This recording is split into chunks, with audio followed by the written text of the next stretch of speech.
प्यारे लाल की आवाज में। Presented by PM recording studio Alamnagar Madhepura. घंघरी उठाई के न चली गे छवरी, यादव जी के टोली में मार भेले। घंघरी उठाई के न चली गे छवरी, यादव जी के टोली में मार भेले। पूरे समियाना में, पूरे समियाना में दू तरफा टकरार भेले। घंघरी उठाई के न चली गे छवरी, यादव जी के टोली में मार भेले। घंघरी उठाई के न चली गे छवरी, यादव जी के टोली में मार भेले।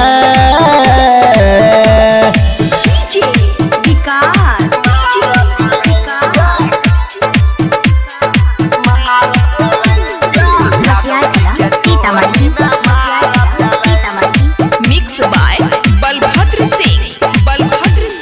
पनसोइया 2000 से चोली के अपन भैर लेली, भीतर के सामान देखाई के सबके बस में कर लेली।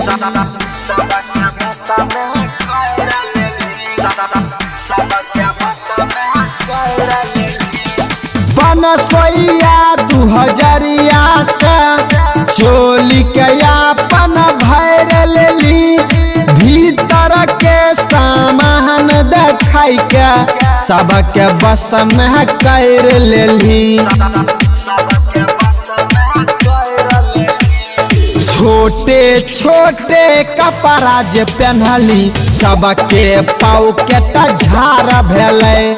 छोटे छोटे कपड़ा जे पहनली, सबके पॉकेट झार भेले। पूरे समियाना में, पूरे समियाना में दू तरफा टकरार भेले। घंघरी उठाई के न चली गे छवरी, यादव जी के टोली में मार भेले। घंघरी उठाई के न चली गे छवरी, यादव जी के टोली में मार भेले।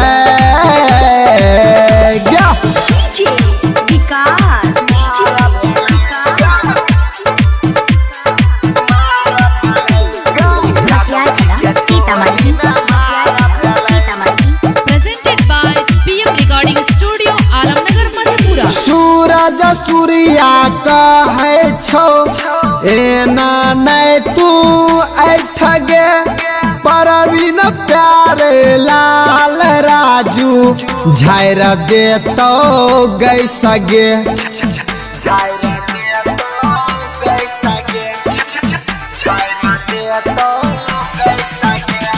सूरज सूर्या कहे छो, एना नहीं तू ऐठगे। परवीन प्यारे लाल गुलशन झायर दे तो गई सगे। कनखी दबाई के दिली जे इशारा, सबसे नैना चार भेले। कनखी दबाई के दिली जे इशारा, सबसे नैना चार भेले। पूरे समियाना में, पूरे समियाना में दू तरफा टकरार भेले। घंघरी उठाई के न चली गे छवरी, यादव जी के टोली में मार भेले। घंघरी उठाई के न चली गे छवरी, यादव जी के टोली में मार भेले।